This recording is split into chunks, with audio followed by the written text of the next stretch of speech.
Well, 2 weeks ago in my sermon, we discussed the importance of self-examination before the Passover. Today we're going to look at one sinful aspect of life that we may tend to overlook and not even consider. To begin with today, I'd like to turn over to the Epistle of James, James chapter 3 to be exact. James 3. It started about a week ago, but has anyone had the opportunity of enjoying watching any of the Winter Olympics? I know I have. I've tried to anyway. There are several events that I really enjoy watching, including alpine skiing events. I wonder if any of you remember an Olympic skier by the name of Picabo Street. Her name was spelled P-I-C-A-B-O, but it was pronounced Peekaboo. She won the Olympic gold medal in the Super G in 1998 and was inducted into the National Ski Hall of Fame in 2004. But she is more than a famous skier. In fact, between training on the slopes and traveling around the world to compete, she managed to get an education and earn a degree in nursing. Early in her nursing career, she worked briefly as an ICU nurse in a large metropolitan hospital. She did outstanding work, but she had one big problem. The head of nursing had to tell her not to answer the phone in the ICU because of confusion that it caused the callers.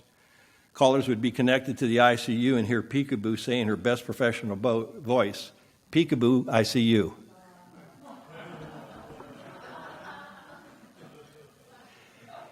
Is that a true story? Nope. Peekaboo is not now a nurse, has never been a nurse, and as far as I know, doesn't particularly want to be a nurse. But she gets the joke. She gets the story. Since she was a child, she's been teased about her name. Her parents got it from an Idaho town that takes its name from a Native American word meaning shining waters. So the Peekaboo ICU story was nothing but unmitigated rumor. There is a sin that our society not only embraces, but in many ways encourages. It seems like once we get a taste of it, we can't get enough of it. It is utterly destructive, and yet when we partake of it, we always want to justify it. It has the ability to destroy relationships, destroy friends, families, churches, and yet we even invent reasons to be a part of it. This sin has been with humanity since the very beginning. It even played a role in the Garden of Eden. What is this sin? Let's look at what James has to say here in James chapter 3. We'll see that this sin is tied to one tiny part of our bodies. Let's begin in James 3 and verse 1. My brethren, let not many of you become teachers, knowing that we shall receive a stricter judgment. For we all stumble in many things. If anyone does not stumble in word, he's a perfect man and able to bridle the whole body. He's telling us that we're all going to make mistakes and sin and stumble now and again. That's a given because we're human. Here he also is stating that what we say, the words we use, can have an impact on our lives as well as the lives of other people. Then he gives a couple of analogies for us to get the point. Verse 3. Indeed, we put bits in horses' mouths that they may obey us, and we turn their whole body. Look also at ships. Although they are so large and are driven by fierce winds, they are turned by a very small rudder wherever the pilot desires. Even so, the tongue is a little member and boasts great things. See how great a forest a little fire kindles. In other words, what we say can have a powerful impact on what happens next in our lives. Then James sets us straight on how our words can have tremendous impact on us as well as others around us. Verse 6. The tongue is a fire, a world of iniquity. The tongue is so set among our members that it defiles the whole body and sets on fire the course of nature and it is set on fire by hell. James is saying that what comes out of our mouths can create what is tantamount to a firestorm. And we all know what firestorms can do, don't we? Especially those of us that live in California. All you have to do is hearken back to the fall of last year. Firestorm after firestorm shed across the northern part of California and just destroyed homes, destroyed communities, destroyed people, destroyed lives, destroyed businesses, destroyed hopes and dreams. And you know what comes out of our mouths has the capacity to do that kind of damage to other people's lives. That's why James said what he said. Then James goes into another set of analogies for us to consider. Verse 7. For every kind of beast and bird, of reptile and creature of the sea is tamed and has been tamed by mankind. That's what God set man on this earth to do. But no man can tame the tongue. It is an unruly evil full of deadly poison. Man has been able to do about everything else on the earth as God has planned for him to do from the very beginning. The one thing we can't seem to control is our tongues. Then he gives us something to really consider. Verse 9. With it, our tongue that is, we bless our God and Father, and with it we curse men who have been made in the similitude of God. Out of the same mouth proceed blessing and cursing. My brethren, these things ought not to be so. And as long as I've been in the ministry, which is quite a few years now, measured in decades, not years, I would say that this has been one of the biggest, if that's not the biggest problem in the churches of God. And it's killing us. And it will continue to kill us. Let's now turn over to Matthew chapter 15. Matthew chapter 15.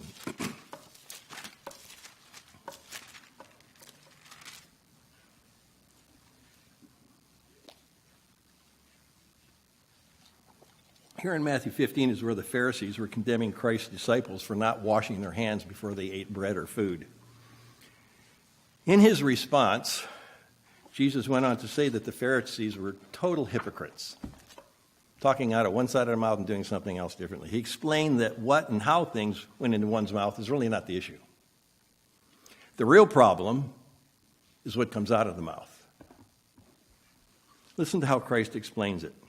Let's pick it up in Matthew 15 and begin in verse 10.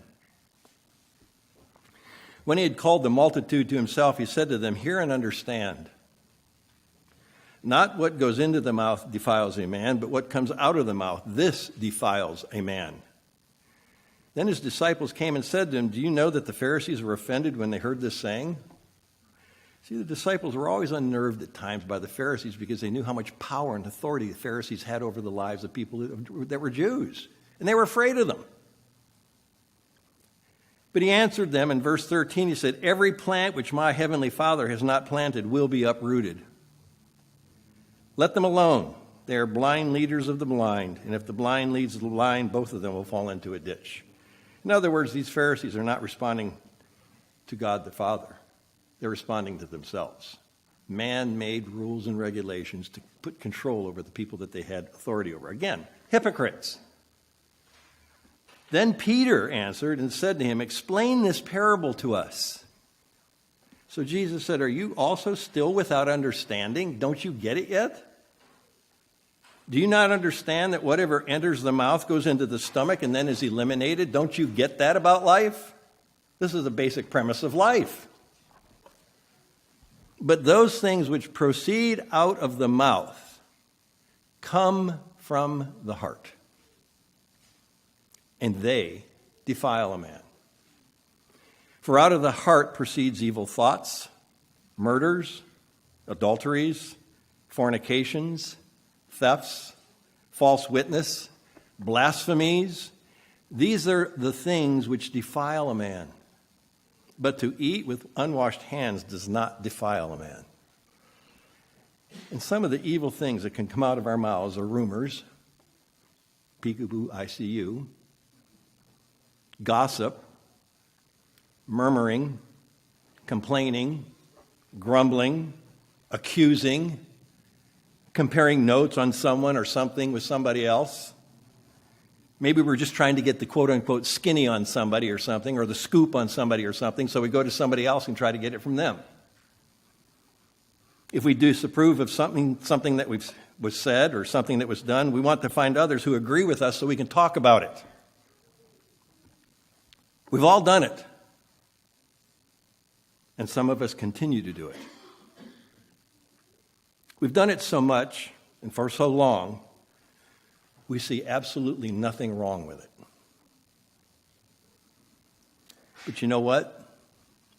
God hates it. He hates it with a passion. Turn with me, if you would, now to Proverbs chapter 6. Proverbs 6.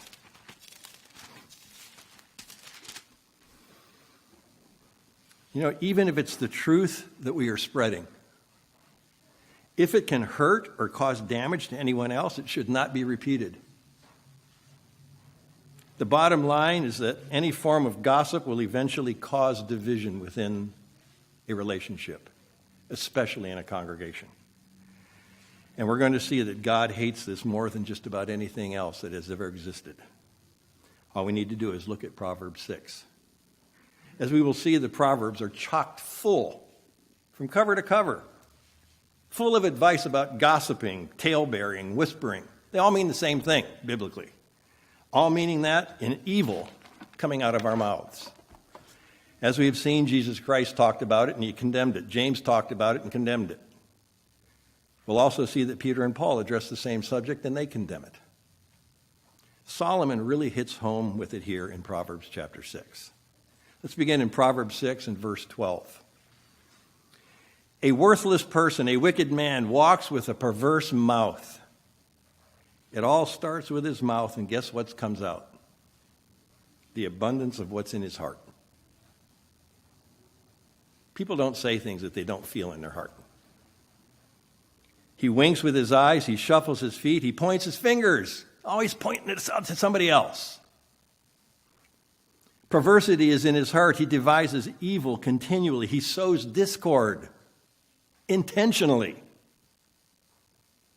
Therefore his calamity shall come suddenly. Suddenly he shall be broken without remedy. And he does all of this thinking it's just fine. Been doing it for so long, it's just second nature to him. Part of his being.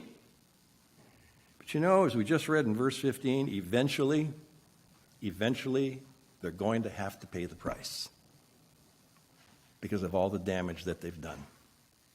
And when the price is going to be paid, it's going to come suddenly, and there's going to be no reversing it. And how is all this summed up? Something that God hates. Verse 16, these 6 things the Lord hates. Yes, 7 are an abomination to him. 1, a proud look. 2, a lying tongue. 3, hands that shed innocent blood. 4, a heart that devises wicked plans. 5, feet that are swift to running to evil. 6, a false witness who speaks lies. And 7, the one who sows discord among the brethren. God hates that. Flip over a couple pages to Proverbs 16. It's simply amazing to me how the human mind works in justifying most any form of gossip. I mean, there's excuse after excuse, reason after reason, and it's totally justifiable in the person's mind.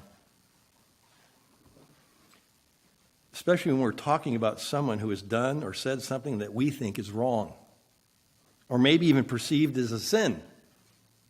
Did you hear? Can you believe what she said? Wow, I bet that's going to raise a few eyebrows. All sounding innocent until the poison comes out. It can manifest itself in so many different ways, and it does. Let's look at Proverbs 16 and begin in verse 27. Proverbs 16:27. An ungodly man digs up evil, and it's on his lips like a burning fire. He can't wait to repeat it. He has to tell it to someone else, anyone else, who's willing to listen. Therein lies the key. He has to have a willing listener. A perverse man sows strife, and a whisperer separates the best of friends. It's almost comical sometimes when you stand and watch people, even in a congregation like this, and you see them get together with somebody and they look around, then they get a little closer to each other, and then they lean in toward each other and they start whispering. You ever wonder what they're whispering about? 29. A violent man entices his neighbor, gets him involved in the gossip, shares the nitty-gritty, the dirt, the crap, the garbage. Gets somebody to join them on their side. The next thing you know, he's leading them down a path of destruction and leads them in a way that is not good. He winks his eye to devise perverse things. He purses his lips and brings about evil. You can just sometimes visualize that in people when you see them, when they get all worked up about stuff. Maybe just one page away. Go over to Proverbs 17. As I said, Proverbs is full of these admonitions about gossiping and whispering and talebearing. Just one verse here in Proverbs 17, verse 9. He who covers a transgression seeks love, but he who repeats a matter separates friends. And sometimes that's the intention. Drive a wedge between two people that you want to close together so you can be closer to you or further away from somebody else. This is very similar to what we just read in Proverbs 16. Okay, let's go over one more, Proverbs 18. Here in Proverbs 18, we'll see an interesting analogy for gossip. Here Solomon is referring to people like this as fools. Let's begin in Proverbs 18 and verse 6. A fool's lips enter into contention, and his mouth calls for blows. It's because he's always stirring up trouble. He's creating problems. People almost want to get angry and smack him. A fool's mouth is his destruction, and his lips are the snare of his soul. The words of a talebearer are like tasty trifles, and they go down into the inmost body. It's like a tasty hors d'oeuvre or appetizer, and they stick it in their mouth, and it just tastes so good, and it goes all the way down into their being and becomes a part of them. Drop down to verse 20. Let's look at this idea from a little different angle now. Proverbs 18, verse 20, a man's stomach shall be satisfied from the fruit of his mouth. From the produce of his lips he shall be filled. Death and life are in the power of the tongue, and those who love it will eat its fruit. I hope we take these admonishments by Solomon to heart, especially before the Passover this year. Let's go to Proverbs 20 next, a couple pages over. Remember when I said that all someone like this needs is someone to listen? If gossip doesn't have any listeners, they can't gossip, can they? It ends. Look at Proverbs 20, and let's pick it up in verse 19. He who goes about as a talebearer reveals secrets. Therefore, do not associate with one who flatters with his lips. So here's our first pointer on dealing with a gossip. Don't listen. Next, we'll see that a bit about mention that in another passage in Proverbs 26. Let's turn over there. Proverbs 26.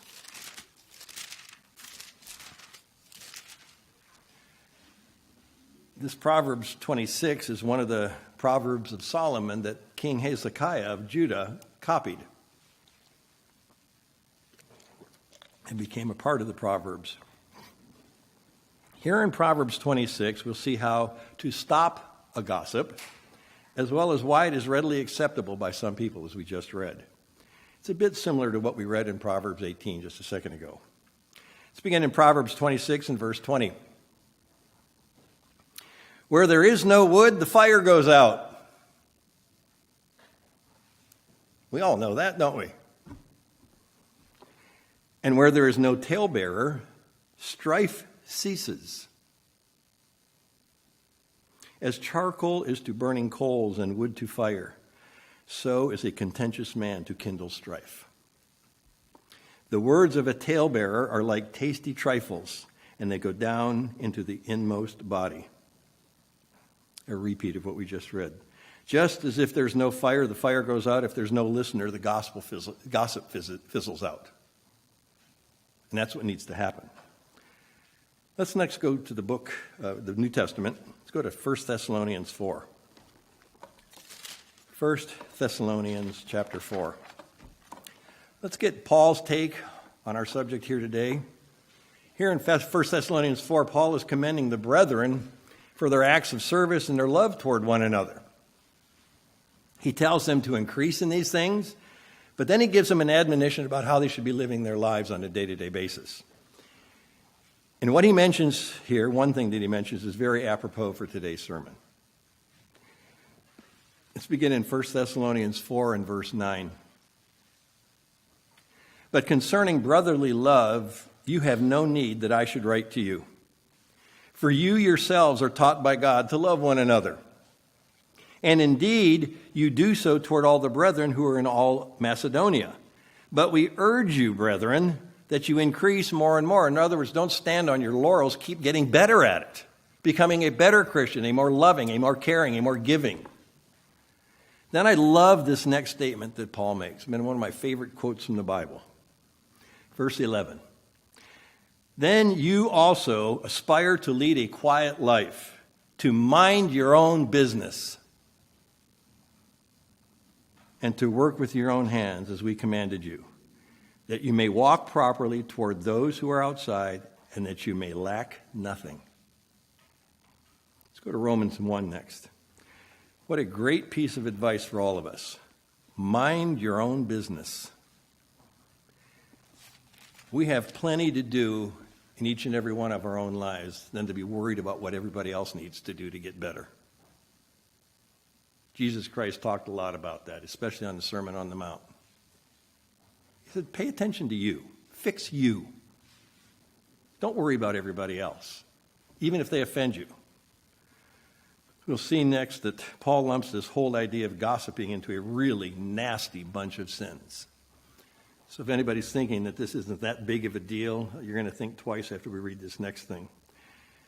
He points out that their thoughts and their minds become so very corrupt that they are given over to really debased behavior. It gets worse and worse and worse. It doesn't get better and better. It just goes downhill. He said that professing to be wise, these people actually have become fools. Let's see how Paul describes this lifestyle behavior at the tail end of Romans chapter 1. Let's pick it up in Romans 1, verse 28. Even as they did not like to retain God in their knowledge, God gave them over to a debased, I think it says reprobate in King James. Actually, it means rejected and worthless. Gave them over to a worthless mind to do the things which are not fitting. Being filled with all unrighteousness, sexual immorality, wickedness, covetousness, maliciousness, full of envy, murder, strife, deceit, evil-mindedness. They are whisperers, also called gossipers, backbiters, haters of God, violent, proud, boasters, inventors of evil things, disobedient to parents, undiscerning, untrustworthy, unloving, unforgiving, unmerciful.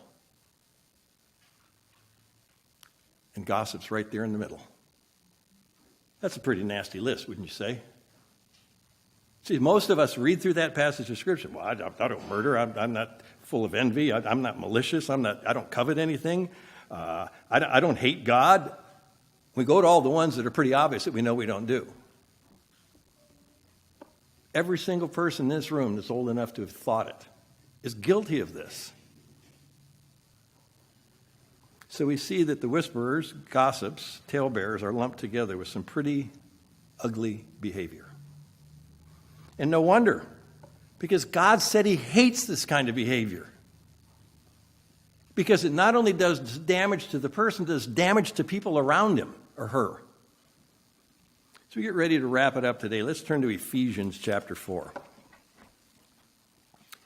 Ephesians chapter 4.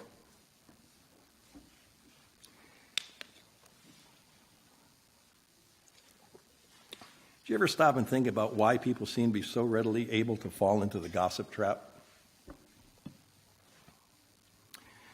Well, I believe when we gossip, it seems to make people feel good about themselves. We seem to get an ego boost when we observe somebody else's sins or mistakes that we aren't committing. To gossip about it then seems to make us feel superior over that other person we're talking about because we don't do that kind of stuff. No, what we do is worse. And in God's eyes, much worse. After all, we're right and they're wrong.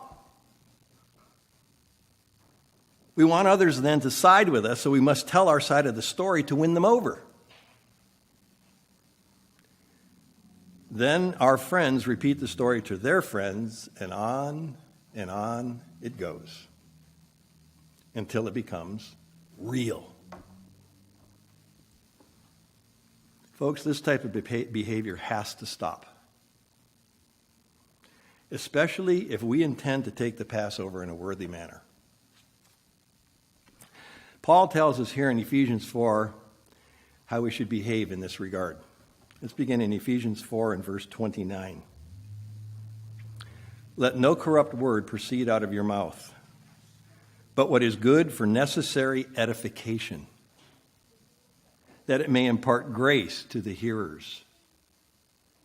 And do not grieve the Holy Spirit of God, by whom you were sealed for the day of redemption.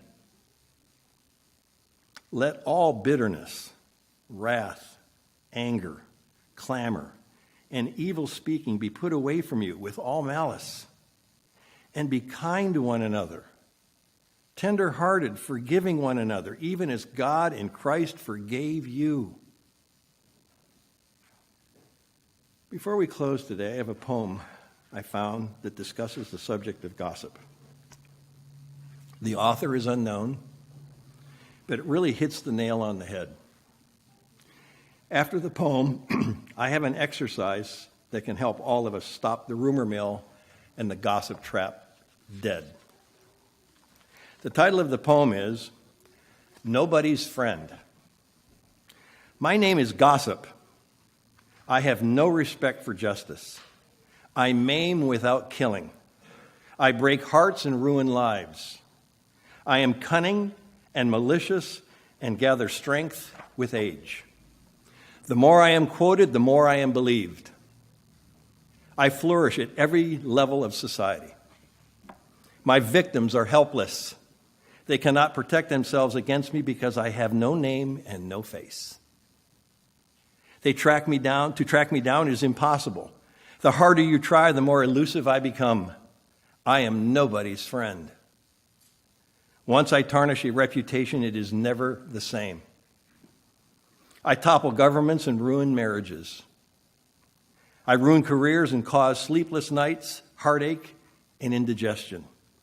I spawn suspicion and generate grief. I make innocent people cry in their pillows. Even my name hisses. My name is Gossip. You've probably all heard the saying, which I was taught when I was a young boy. Sticks and stones may break my bones, but words will never hurt me. Well, we've all probably learned that this is not actually true. I would venture a guess that more people have been hurt in our lives by words than sticks and stones. Here's a simple formula that I came across that can help with this destructive issue of gossip. It's called the THINK, T-H-I-N-K formula. Before speaking of or discussing any person or subject that is perhaps controversial or probably hurtful, use this THINK formula. If what you're going to say doesn't pass this following test, don't say it.